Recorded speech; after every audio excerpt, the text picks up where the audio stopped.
The Stryder, the must-have multi-tool in ARK Genesis Part 2. And here is your guide on how to perfect tame a max level. You're right kids, it's Ras Clark, and don't forget to like, subscribe, share around, and let's get into it. So to kick things off, you're going to need this mutagel, harvestable from orange rocks within a particular space biome rotation, identified by the Saturn-looking planet in the sky, and white supply crates littering the map.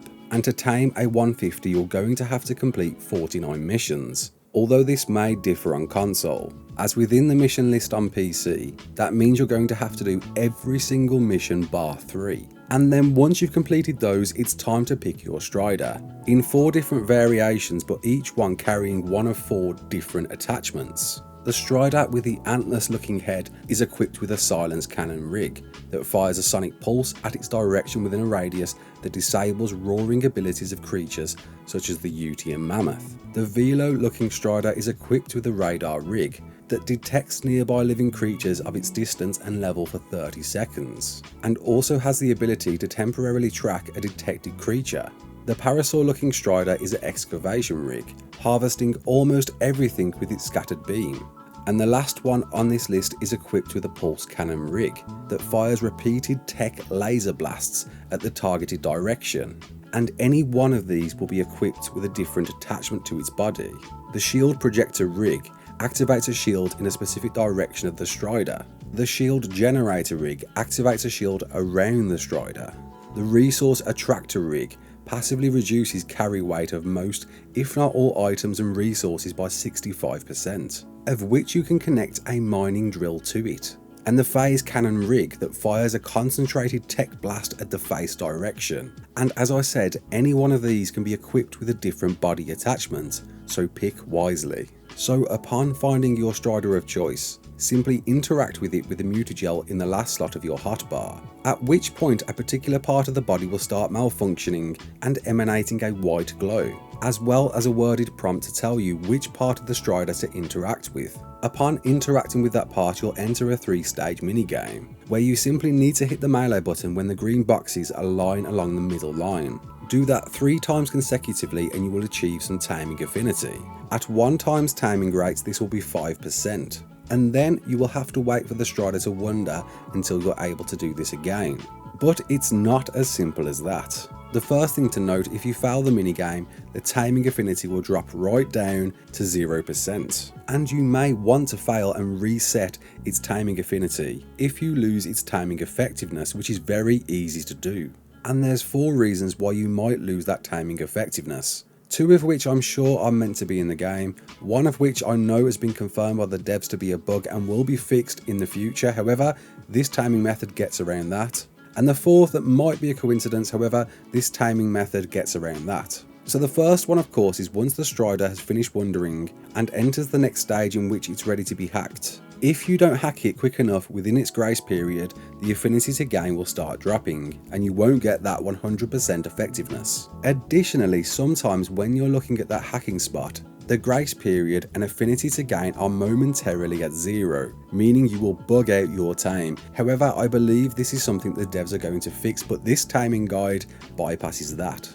If the Stryder wanders out of the red circle that appears once you begin the hacking game, which indicates to other players that you're hacking this Stryder, something else to be careful of, it will also lose that taming effectiveness too. And fourthly, this could have been a coincidence for me, but standing on its back seemed to improve the odds of getting a 0% taming effectiveness. However, you don't want to stand on its back to tame it. And here's why. Flying around the Stryder, waiting for it to finish its wander, and then hacking it at the right time because you can barely see the text pop up is a pain. Is almost impossible to do. So I'm going to walk you through it. Here's a 150 Stryder, and I've got equipped a crossbow and grapples, which you're going to want to effectively tame this. The first initial hack shouldn't be an issue, just make sure you keep it within the red ring. And then upon that one finishing, don't mess about, don't look for the pop-up words, look for the malfunctioning body part and grapple straight onto it as soon as you possibly can, as the distance the Stryder needs to wander can vary massively,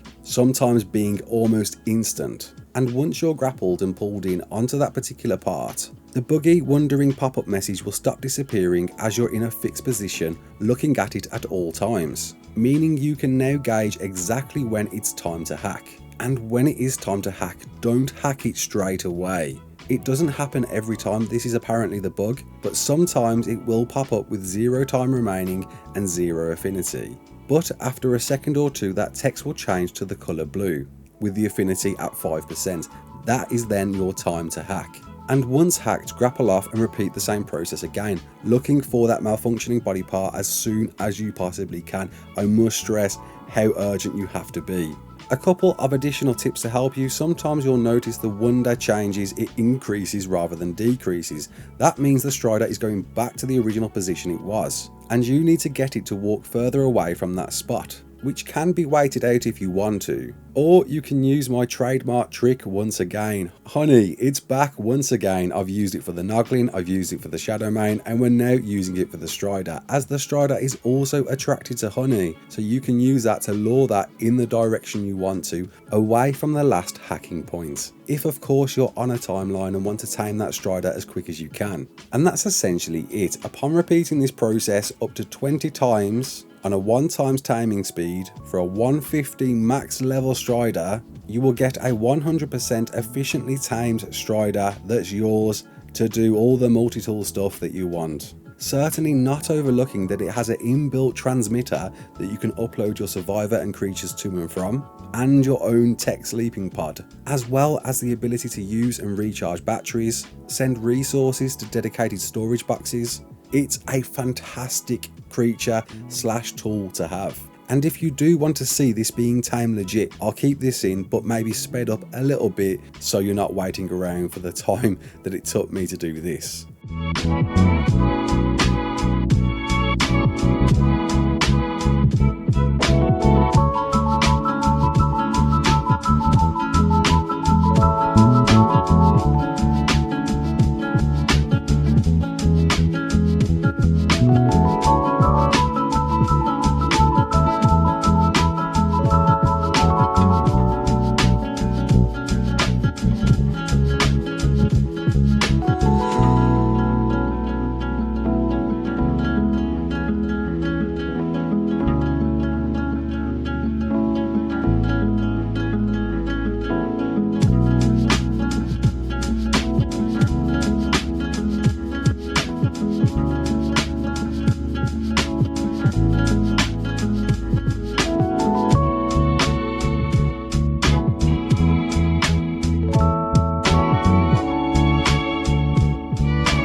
I hope you enjoyed this. Comment below if you did. Did you learn anything? I spent a lot of time figuring out how to do this, and I'm even surprised I found a way around a bug that the devs are going to fix, allowing you to max tame a 150 even with bugs out there. My name's Ross Clark. Don't forget to like, share and subscribe, and as always, peace out.